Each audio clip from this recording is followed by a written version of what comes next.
ఎబ్రీ పత్రిక 11వ అధ్యాయం. ఎబ్రీ పత్రిక 11వ అధ్యాయం అందరం చదువుకుందాం. 36వ వచనం నుండి 36. ఎబ్రీ పత్రిక 11వ అధ్యాయం 36 నుండి 38 వరకు చదువుకుందాం. 36 నుంచి 38.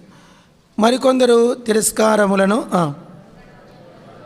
కొడా దెబ్బలను, బంధకములను, ఖైదును అనుభవించి రంపములతో కోయబడిరి, శోధింపబడిరి, ఖడ్గంబుతో చంపబడిరి, గొర్రె చర్మములు మేక చర్మములను వేసుకొని దరిద్రులయ్యండి శ్రమపడి హింస పొందుచు అడవులలోనూ కొండలలోనూ సొరంగములలోనూ తిరుగులాడుచు సంచరించి ఇటువారికి ఈ లోకము యోగ్యమైనది కాదు. పరలోకపు తండ్రి, ఈ చిన్న వర్తమానం దీవించమని యేసయ్య పేరిట వేడుచున్నాం తండ్రి. అందరు చెప్పండి, ఇట్టి వారికి. ఇలా అసలే పలకల, కొంచెం సౌండ్ రాజేష్ పలకల. ఇట్టి వారికి ఈ లోకము నివసింప యోగ్యమైనది కాదు. చెప్పండి, యోగ్యమైనది కాదు. ఎవరికి? ఇట్టివారికి. ఎట్టివారికి? ఇట్టివారికి. ఎవరు వారు? లిస్ట్ ఇచ్చాడు. ఏం లిస్టు? నేను చెప్తా, పలకండి. కోడాలతో కొట్టబడిరి, బంధకములలో ఉంచబడిరి, ఖైదీని అనుభవించిరి, రాళ్ళతో కొట్టబడిరి, రంపములతో కోయబడిరి, శోధించబడిరి, ఖడ్గముతో చంపబడిరి, గొర్రె చర్మములు మేక చర్మములను వేసుకొనిరి, దరిద్రులయ్యుండిరి, శ్రమపడి హింస పొందిరి, అడవులలోనూ కొండల మీదను గుహలలోనూ సొరంగములలోనూ తిరుగులాడుచు సంచరించిరి. ఇట్టి వారికి ఈ లోకము నివాసయోగ్యమైనది కాదు. ఎన్ని రకాల ప్రజలండి? 14 రకాలు నేను ఇచ్చాను. ఎంతమంది చెప్పాల? ఏ గుంపు? 14 రకాల గుంపు. అట్టివారికి ఈ లోకము నివాసయోగ్యమైనది కాదు. మనం ఇప్పుడు చెప్పండి, ఈ లోకంలో ఉందామా, అడిగి పోదామా? పరలోకం పోదామా, ఈ లోకంలో ఉందామా? త్వరగా చెప్పాలా? అబ్బా, అంత సులభం చూడండి. అబ్బా, ఇది సోకు. అదేదో షాపింగ్ మాల్ లాగా, రిలయన్స్ షాపింగ్ మాలో, దుబాయ్ మాల్. దుబాయ్కి నేను ఒకసారి పోయినా. దుబాయ్ మాల్ అని ఒకటి ఉంది. ఏమి మాల్ అండి అది? ప్రపంచమంతా అక్కడే ఉంది. ప్రపంచంలో ఉన్న 250 దేశాల ప్రజలు వస్తారు. ఆ దేనికంటే అని చెప్పండి, షాపింగ్కి ఎక్కడికి పోతారు? దుబాయ్కి ఎక్కడికి పోతారు? Shopping mall. దుబాయ్ మాల్ అదేమన్నా పరలోకం అంటే పక్కిల్లా లేదా సంతన? మనం పరలోకం పోవాలంటే దానికి ఒక క్వాలిటీ ఉంది. చెప్పండి, దానికి ఒక క్వాలిటీ ఉంది. క్వాలిటీ ప్రజలే వెళ్తారు అక్కడికి. ఒక చిన్న కథ చెప్తా, టైం లేదు కదా. చిన్న కథ. ఒక చిన్న చెరువు ఉన్నిందంట. చెప్పండి, చిన్న చెరువు. ఆ చెరువులో ఒక కొంగ పెద్ద ముక్కేసుకొని, దానికి నత్త అంటే భలే ఇష్టం అంట. ఏమంటే నత్త కూర. ఎప్పుడు నత్త కూర తిన్నారు? నత్తల కూర ఎప్పుడు చేయతే నత్త కూర తిన్నారు? అరే అన్న తిన్నాడు. ఇంకా ఎప్పుడన్నా చేసుకొని తినండి, స్వర్గం పెద్దడి దూరంలో ఉంటుంది. ఏది స్వర్గము అంత సూపర్ ఉంటుంది. ఫారిన్ వాళ్ళకి తెలిసిందంట ఈ నత్త టేస్ట్. ఏది మీ నంబర్ చెప్తే ఇండియాలో ఇంకా నత్తలు లేవంట, అన్నీ పోయినాయి. ఇంకొకటి నత్త గురించి తెలియదంట ఫారిన్లో. అంటే ఇండియాలో నత్తల గురించి. నత్తలన్నీ ఎక్కడుంటే చెరువుల్లో ఉంటాయన్నమాట.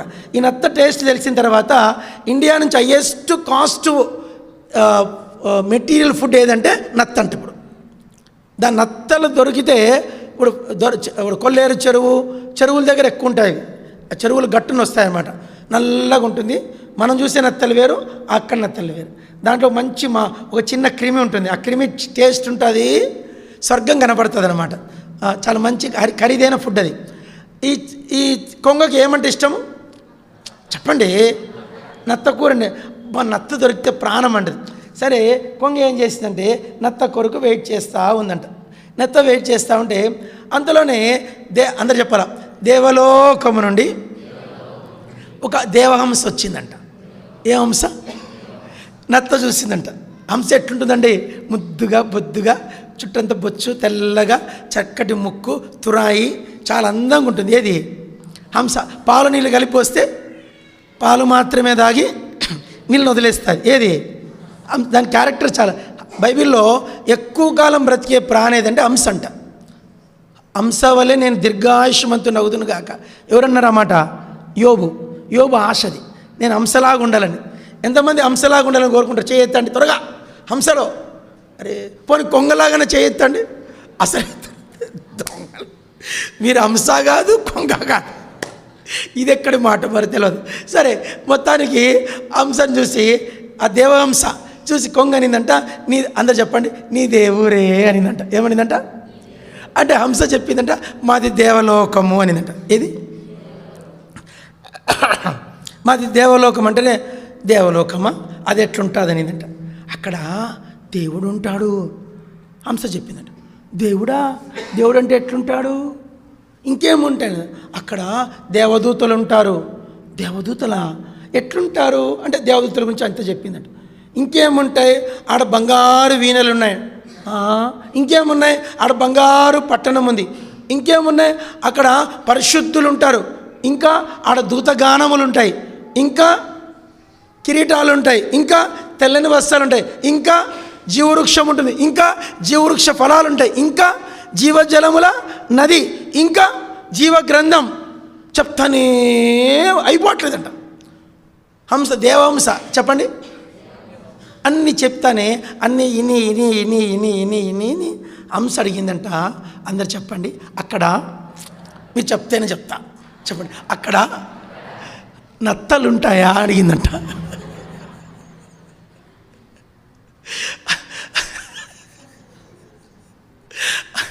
అన్నీ విని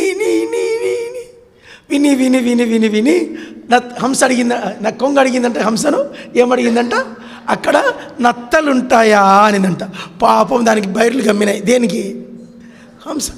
కరెంటు షాక్ కొట్టేట్టు అనిపించిందంట.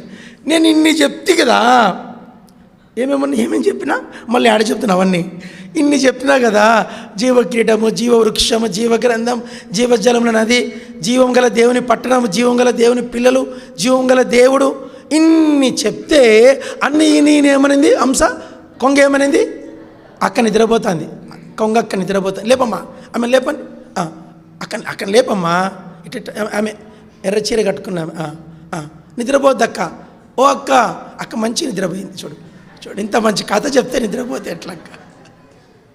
సరే, ఏదో చెప్పాలనుకుంటా, ఏం చెప్తున్నా? అన్నీ ఇని కొంగ ఏమడిగింది? అక్కడ నత్తలుంటాయా అని అడిగిందంట. అంటేనే పాపం హంసకు షాక్ కొట్టినట్టు అనిపించింది. ఇదేంది విచిత్రము? ఇన్ని చెప్తే కనీసం ఒక్కటి కూడా దీన్ని, ఈ యొక్క కొంగను ఒక్కటైనా ఆకర్షించలేదు. అప్పుడు బాబు దానికి ఏం చెప్పాలో అర్థం కాక హంస అనిందంట, పలకండి, అక్కడ నత్తలు అత్తలు అక్కడ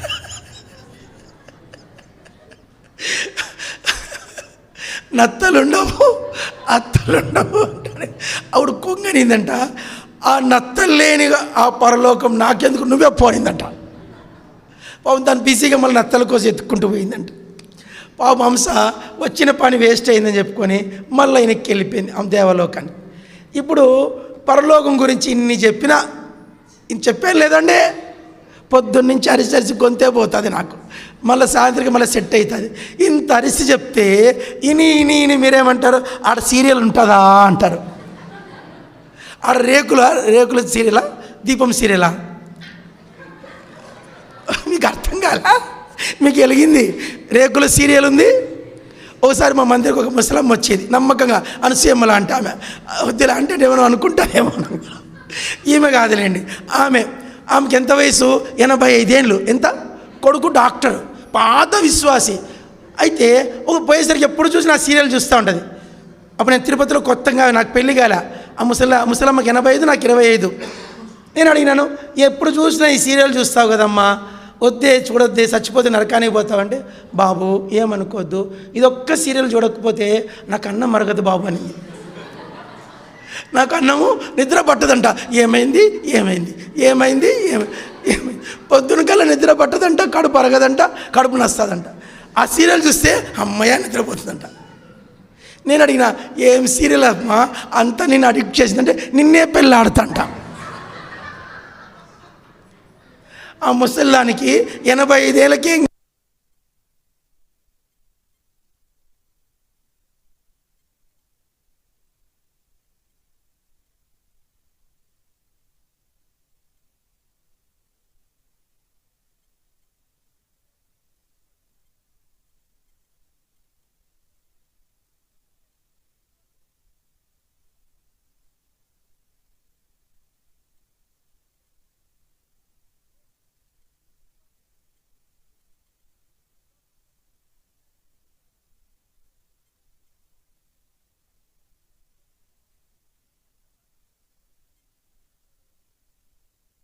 చదివే ప్రార్థన చేసుకునేది ఎవరు? బైబిల్ మీద భార్యాభర్తలు కూర్చొని, ఏ భార్యాభర్త కలిసి కూర్చొని ప్రార్థన చేసుకుంటారు చెప్పండి? ఏ భార్యాభర్త కలిసి కూర్చొని బైబిల్ చదువుతారు చెప్పండి? భార్య సిలువేస్తుంది, భార్యను భర్త సిలువ. నీకు నాకు వద్దే వద్దని ఇద్దరు, ఇదొక రూమ్ అదొక రూమ్ అయిపోయింది. వాక్యం వింటాం. ఏ పిల్లగాడు ఇంత 24 గంటలు వాక్యం వింటారు? యూత్ పిల్లలు వాక్యం వింటారు. కానీ ఏ యూత్ బైబిల్ అంతా ఒకసారి పూర్తి చేస్తుంది? బైబిల్ పూర్తి చేయని విశ్వాసులందరూ కొంగలే. ఎవరు వీళ్ళంతా? కొంగల బ్యాచ్. ఏం బ్యాచ్? కొంగల బ్యాచ్. ఏం చెప్పేది నేను? బైబిల్ అంటుంది, ఇట్టి వారికి ఈ లోకము నివాసయోగ్యమైనది కాదు. మనకేమో ఈ లోకం కావాలి, గద్వాల్లోకి ఇల్లు కావాలి, గద్వాల్లోకి ఇల్లు కావాలి, గద్వాల్లోకి ఇల్లు కావాలి. అరే పరలోకంలో ఇల్లు కావాలా అనే ఆశ ఎంతమందికి ఉంది? ఇక్కడ లేకున్నా పర్లే, నాకు గజం జాగ కూడా గద్వాల లేకున్నా పర్లే, నాకు పరలోకంలో ఇల్లుంటే చాలు అనే తృప్తి ఎంతమందికి ఉంది? నాకు పరలోకంలో ఇల్లు ఉందనే నిరీక్షణ, ఆ నిశ్చయిత ఎంతమందికి ఉంది? పెద్ద ప్రశ్నే. అక్కడేమో అంశాలు, ఈ గేటు దాటిందంటే అన్ని దూషణలు, తిట్లు, ఘాట్లు, అన్ని మాటలు, అసూయలు, ద్వేషాలు. కాబట్టి ఇక్కడ మనం ఫెయిల్ అయిపోతున్నాం. బైబిల్ అంటుంది, ఈ లోకమును మీరు, లోకములో మీకు నివాసయోగ్యమైంది కాదు. వాళ్ళ గురించి 14 లిస్టు చెప్పాను. ఒకటి చెప్పాడు, దిగంబరత్వంతో ఉంటేనంటాడు. ఏమంటాడు? పౌలునంట 14 ఏళ్ళు దిగంబరంగా జైల్లో పెట్టారు. నీకు తెలుసా ఆ విషయం? పౌలు గారిని ఆయన బతికిందే తక్కువ టైము, దాంట్లో హాఫ్ టైం జైల్లోనే ఉన్నాడంట. ఆయన రాస్తారు ఒక మాట, అంతా చెప్పండి. తిమోతి ప్లీజ్ చెప్పండి. తిమోతి, నేను అక్కడ కర్పూనొద్ద మర్చిపోయి వచ్చిన అంగీ తీసుకురా అంటే ఆయనకి వేసుకునేకేం లేదు, అంగీ లేదు. ఎందుకంటే అంగీ లేకుండా జైల్లో పడేశారు. ఆయన చలికి గజ వణుక్కుంటూ బతికాడు. ఓ రోజు పౌలు గారు ప్రార్థన చేసుకుంటానట. వచ్చాడు శని, ఏమయ్యానండి? ఏమంటే ఏం లేదు, రేపు ఉదయము 5 గంటలకు నీ తల కొట్టేయమని నీరో చక్రవర్తి చెప్పాడంట. ఎన్ని గంటలకు? పొద్దున 5 గంటలకు నీ తల కొట్టేయమని రాజుగారు చెప్పారు. ఎస్ సరే అన్నాడు. స్నానం చేసుకున్నాడు, మంచిగా పడుకున్నాడు. పొద్దున్న తెల్లవారింది, కోళ్ళు గూకుని తయారైనాడు. తీసుకెళ్ళారు, తల పెట్టాడు. వాడు సైనికుడు పటాను కొట్టాడు, తల దొర్లుకుంటూ వెళ్ళిపోయింది. ఆయన హృదయంలో ఏ విధమైన కలవరము లేదు. ఎందుకంటే నేను వెళ్ళిపోతున్నా, ఈ లోకం నాకు నివాసయోగ్యమైంది కాదని ఆయన రాసింది ఎవరు అన్నమాట? ఆయనే. ఈ లోకము నాకు నివాసయోగ్యమైంది కాదు. అక్కడ నేను ఇదే నిశ్చయిత. కాబట్టి ప్రభు దగ్గరికి వస్తున్నాడు, ప్రభు రాజ్యం దగ్గరికి వస్తుంది. అక్కడికి మనం సిద్ధమవుదాం గాక. ప్రభు మాటలు దీవించుగాక. పరలోకపు తండ్రి, కొద్ది మాటలు అంగీకరించమని యేసు ప్రభుపేట వేడుచున్నాము తండ్రి. ఆమేన్.